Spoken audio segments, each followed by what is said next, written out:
Hello, Mark. I'm Julia, 18.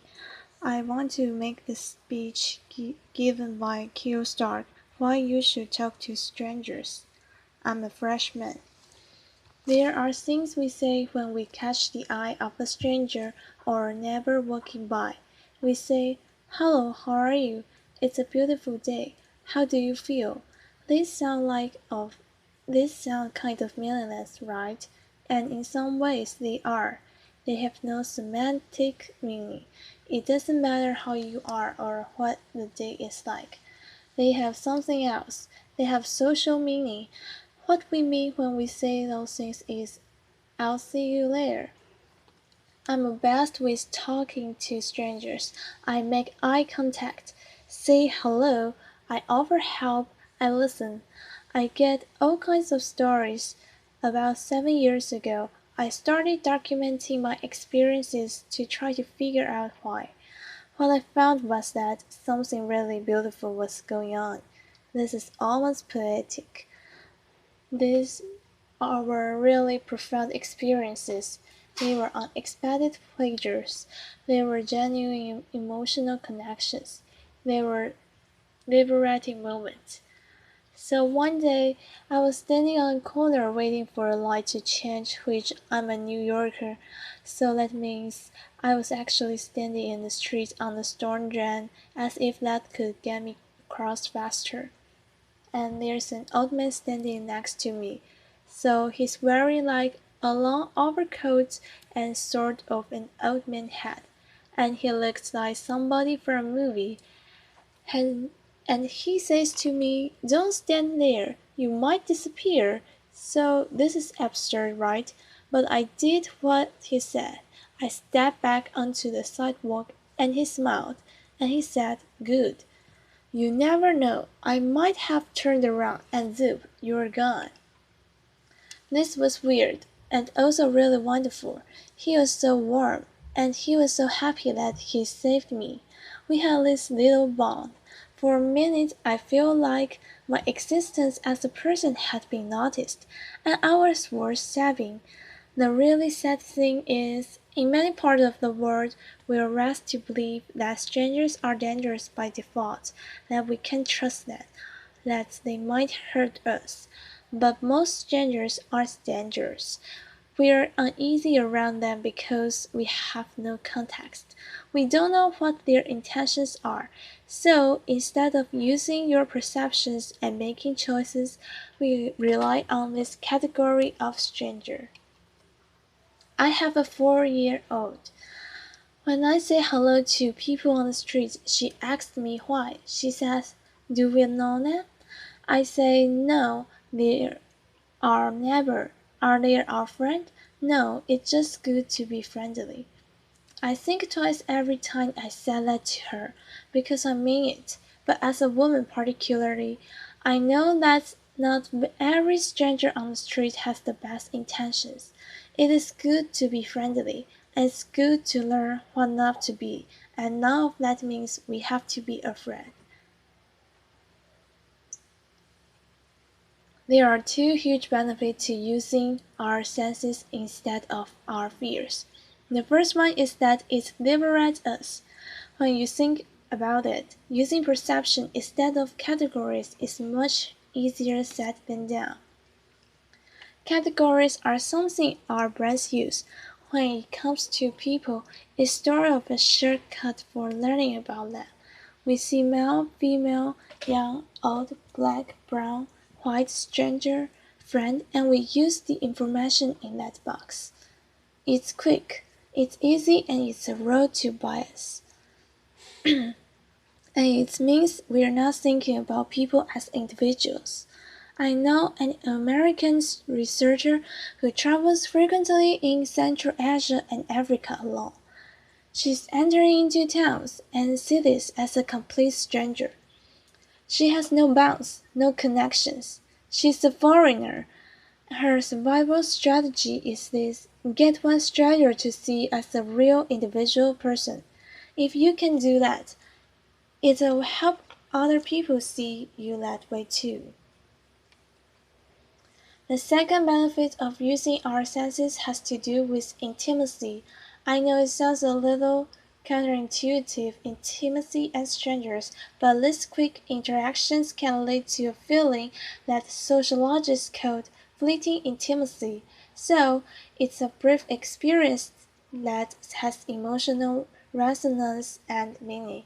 It's a good feeling I got from being saved from the death trap of the storm drain by the old man, or how I feel like a part of the community when I talk to somebody on my train on the way to work. Sometimes it goes further. Researchers have found that people often feel comfortable being honest and open about their inner selves with strangers than they do with their friends and their families. That they often feel more understood by strangers. This gets reported in the media with great demand. Strangers communicate better than spouses. It's a good headline, right? I think it entirely misses the point. The important thing about these studies is just how significant these interactions can be, how this special form of closeness gives us something we need as much as we need our friends and our families. So, how is it possible that we communicate so well with strangers? There are two reasons. The first one is that it's a quick interaction. It has no consequences. It's easy to be honest with someone you're never going to see again, right?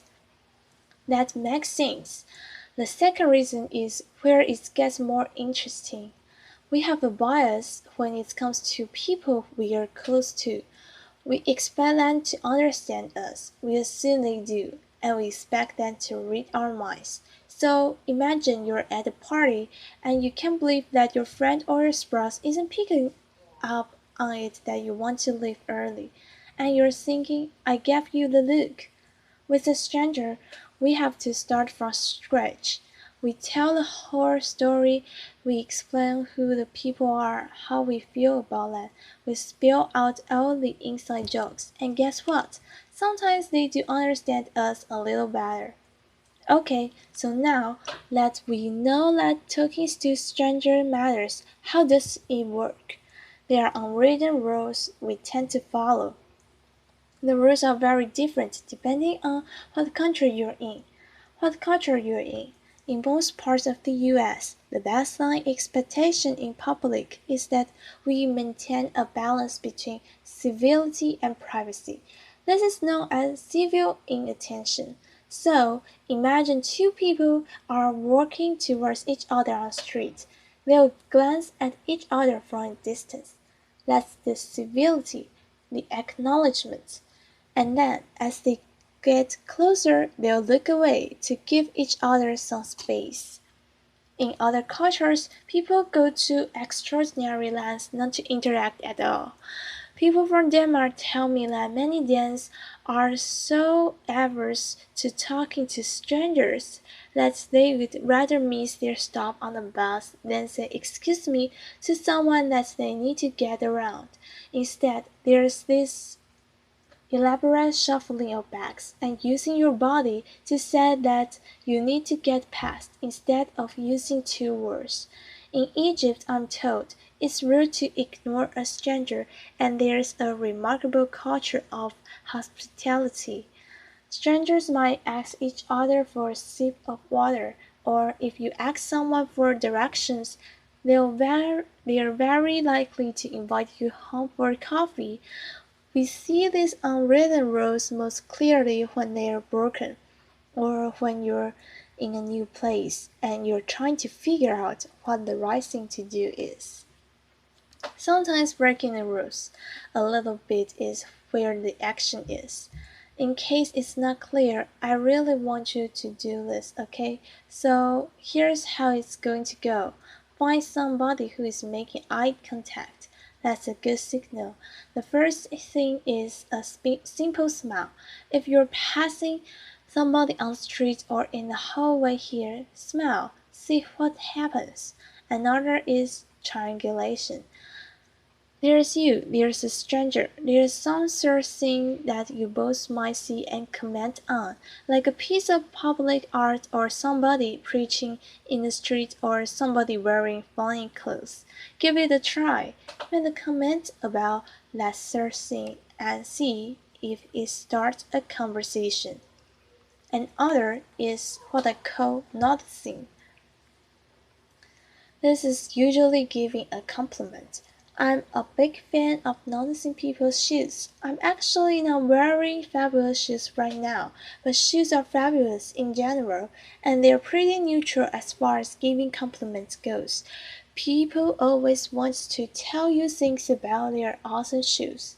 You may have already experienced the dogs and babies principle.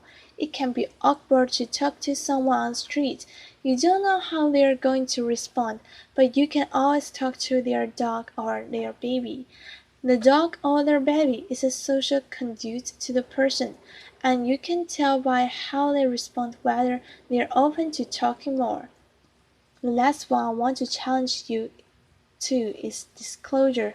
This is a very vulnerable thing to do and it can be very rewarding. So next time you're talking to a stranger and you feel comfortable, tell them something true about yourself, something really personal. You might have that experience I talk about feeling understood. Sometimes in conversation it comes up, people ask me, what does your dad do? Or where does he live? And sometimes I tell them the whole truth, which is that he died when I was a kid.